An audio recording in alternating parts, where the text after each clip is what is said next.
Hey, what's going on guys, and welcome back to another episode of the Bundesliga Career Mode. This is episode number 48, and we're starting today's episode off by once again offering Dennis Diekmeyer a new contract here at the Volkspark Stadion. Diekmeyer, who's been at the club for several years now, is 28 years old, but of course, as you guys know, is out of contract in the summer and doesn't want to accept a deal here unless he can be told he's an important first team player. And as I said before, I'm simply not going to lie to him. We signed Danny Carvajal in the summer to replace Fabinho, who got sold to Milan, and Diekmeyer is never going to be anything better than a bench player here. So I want to give him a squad rotation status and hope he'll accept that. He keeps on saying no, so what I've done for the latest contract is offer him 45 grand a week, which is a lot for a backup right back, and go ahead and remove any kind of squad status. Hopefully he'll accept that deal. We've offered him like 6-7 deals now, and he keeps on turning them down. We'll have to wait and see though. A new contract offer to Diekmeyer though. That starts today's episode, and now we move into the first game of the episode against Augsburg here, back in the Bundesliga. And our last game was a 1-1 draw against Real Madrid in the Champions League group stages away at the Bernabeu. Our last two games in all competitions though have been draws. Our last Bundesliga game was a goalless draw against Borussia Dortmund, and in this game away from home we got to the worst possible start. 9 minutes in, one of our former players, Demerbe, I think that's how you pronounce his name, who we sold to Augsburg in the summer, scores against me and makes it 1-0 to the home side. He went close a few minutes before that as well, having the first drag of the game, and it went just wide of the post, and then that goal was the opening one of the game. It was 1-0 to Augsburg. That was the score at half-time, because the only chance we had in the first half fell during the 90th minute. Correa shot at the bar, and it was also how the game would finish at full-time as well. Final score, Augsburg 1, Hamburg 0, and that is now 3 games without a win, and only 1 point accumulated from our previous 2 Bundesliga games. So a disappointing defeat this one. It's our second of the season. We lost to our rivals Werder Bremen in the 4th game of the season. This is our second defeat of the season, the first defeat since then, and an extremely disappointing game, because that Correa chance which hit the woodwork was our only noteworthy one of the game. A really poor match, and I just couldn't find any positives, but thankfully after the game there was a positive, because at the 6th, 7th attempt Dennis Diekmeyer says he will stay here, he accepts a new deal, and there is a positive right there. So Diekmeyer's going to stay for another 3 years, pleased with that. He's going to be nothing other than a backup right back here, we know that for sure, but as I said many times before, whenever I take over a club in career mode, if they have a player that's been at the club for quite a few years, I kind of want to keep them there if I can, and Diekmeyer is one of those players who does a pretty decent job when he plays, and he's one of those players who I feel like could be a bit of a leader in the dressing room, if you will. It's a bit of a mental thing, a psychological thing, a thing which isn't a real thing in the game, but something I like to do, and there we go. So Diekmeyer accepts his contract, that's good to see, and he'll be staying here for the next few years, so pleased with that. And again, 45 grand a week is a lot for a backup right back, 75 overall, but for me it's more of a psychological thing, a mental thing. I just like to do it just because it's kind of nice. But for the second game of today's episode here, we move on to take on VfL Bochum in the Deutsche Pokal round of 32 stage. So taking on a side who have just been promoted to the Bundesliga this season in the Cup. Of course, you know, in Cup football anything can happen, and in our first 2 years of Hamburg we failed to make it out of this stage. We lost in the first round both to Bayern Munich in the first season and Hertha Berlin in the second season, but now taking VfL Bochum. This year the board have asked us to get to the round of 16 stage and not be satisfied with going out in the first rounds. We need to get the result, we need to go through and get our first win in 4 games. And as you can see, we will take the lead in the game in the 24th minute. Altintas getting his first goal since returning from loan. He spent 2 seasons out on loan in the first 2 years of his career mode, now back at the club, and he looked pretty lively in the first game I played with him as well this season against VfL Bochum when he came off the bench and got an assist for Luan's goal. And then this game was looking like a real handful for the opposition as well. He's 6'3", pretty powerful, physically very good as well, not too slow either. Good finish on him as well. So he was causing the home side quite a few problems, but they had a couple of chances themselves, and McKellar made a couple of great saves in the first half, starting in the absence of Cesar Valente to keep the score at 1-0. But unfortunately for us, though, 6 minutes before the break, we would get some sad news. Gideon Young got taken down and will be forced off the pitch as well through injury. So Young, another player who we've agreed a new contract with this season, as his deal was set to run out in the summer. Just like Diekmeyer, he's nothing other than a squad player, but I do like him in this team, but sadly he's injured.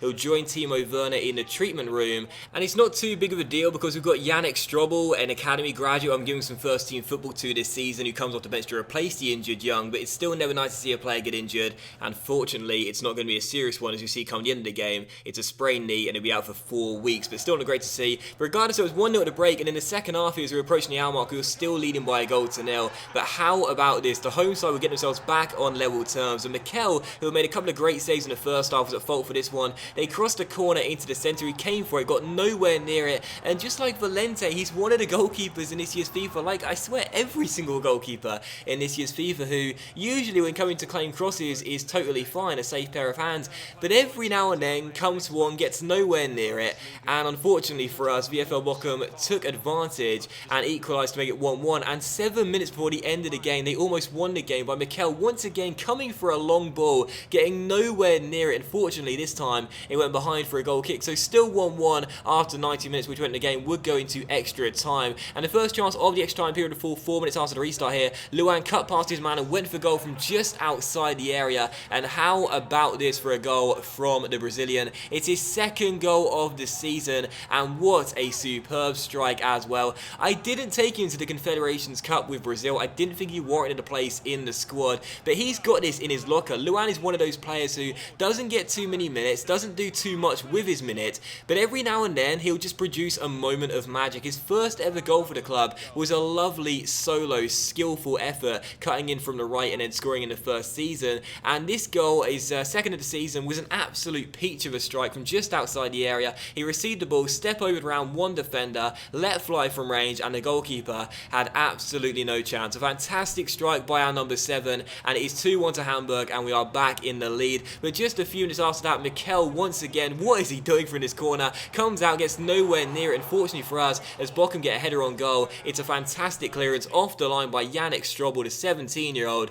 and the game does finish VfL Bochum 1, Hamburg 2. So we do win for the first time in a few games, delighted with that, and we are through to the next round of the Deutsche Pokal. So the board this season did give us the aim of reaching around the 16th stage. That's the stage we've now advanced to, so that aim has now been met. Really pleased with that, and despite resting all of our players, we still get through the first tie, and I'm delighted with that. And as you can see here, confirmation of Young's injury is a 4-week one with that sprained knee. So delighted to get through and also stop the streak without wins. Very pleased with that, but again, it wasn't really a convincing win, that one, and we did play quite well, but the one thing that concerned me in that game was that we always look vulnerable, especially from set pieces, and that's something I have struggled with this year as well. Defending long balls into the box and crosses and set pieces, I'm not as safe as I was in the first 2 seasons. Just defensively this year, we don't look as good as we were in the first 2 seasons, and that's a bit of a surprise too, because we strengthened to our back line this year with the signings of Danny Carvajal and also Nicolas Saul. I know they didn't play in that game, but even so, still something worth noting,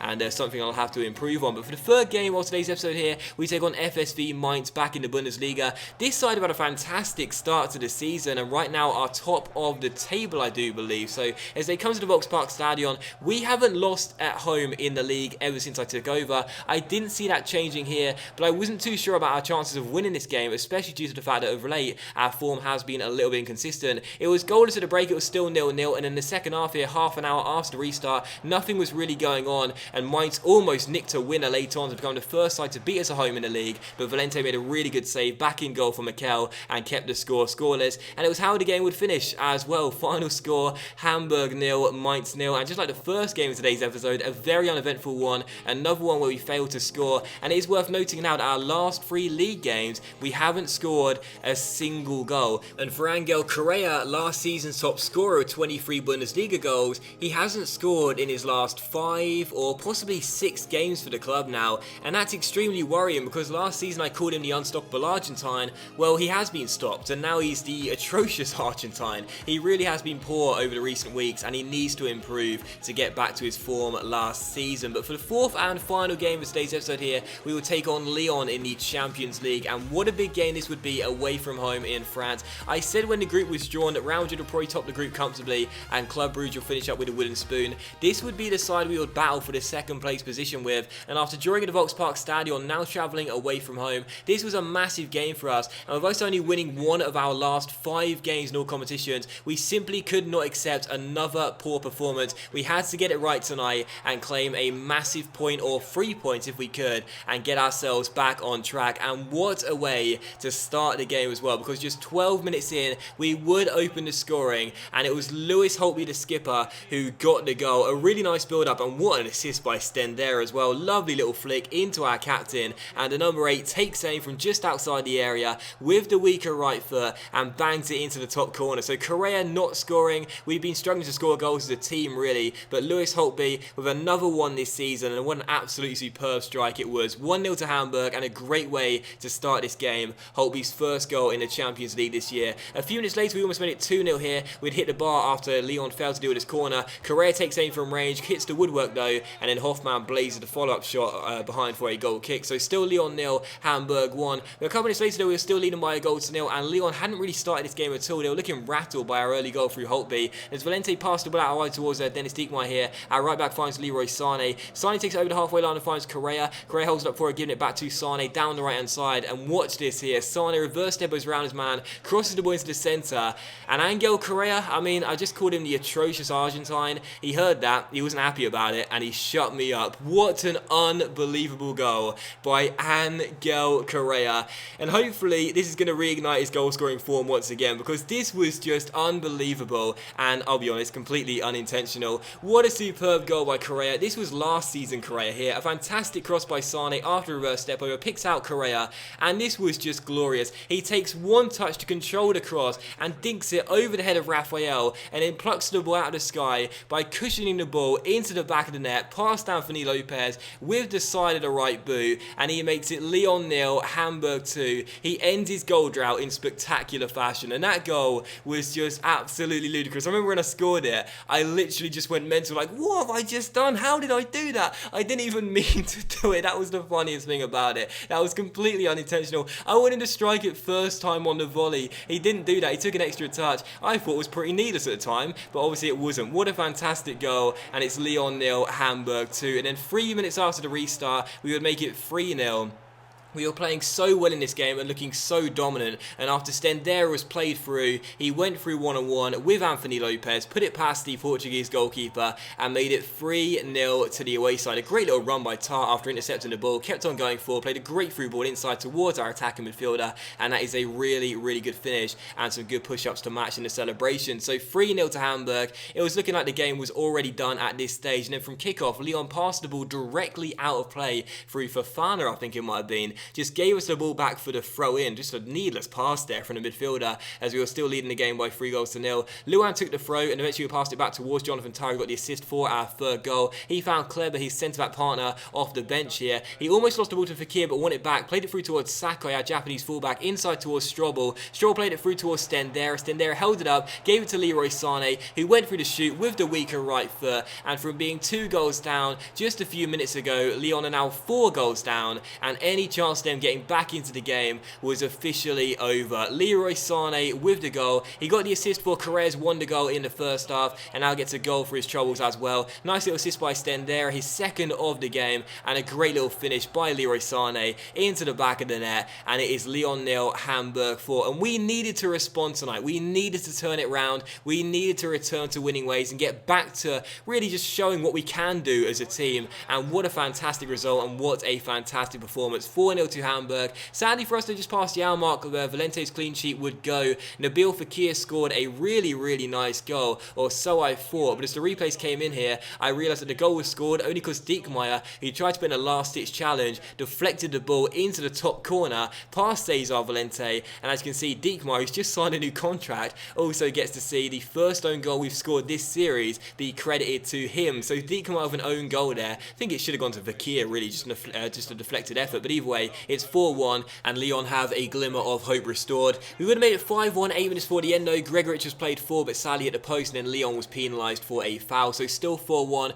as we went in search of another goal to compile the misery for the French side. But in stoppage time, they would get themselves back in the game really and make it 4-2. Valente punch cleared this cross after Cornet failed to deal with it, but it came back to Labidi, who struck it from just, well, to say just inside the area, from a tight angle really inside the area. He went for goal, and for the second goal that Leon scored in the game, it's another deflected effort. I think it was going in anyway, that's why he got to claim the goal. They took a deflection off Kleber though at the far post, who couldn't keep it out, and Leon had battled back from 4 goals down to make it 4-2. So we were in stoppage time. It was going to be nothing other than another consolation goal for them, but again, the second goal, which took a nick off one of my defenders before going into the back of the net. So 4-2, but it was how the game would finish. The referee blew for full time directly after that. 4-2 the final score, and despite Leon grabbing 2 goals in the second half to come back from 4 goals goals down, which is a little bit disappointing. I'm still sitting here thinking, what a fantastic result. We've been out of form and out of sync of late, but this was a fantastic victory, a really big one as well, and it means with 2 games to go in the Champions League group stages, we can secure qualification into the knockout stages with a game to spare if we beat Club Brugge at the Volkspark Stadion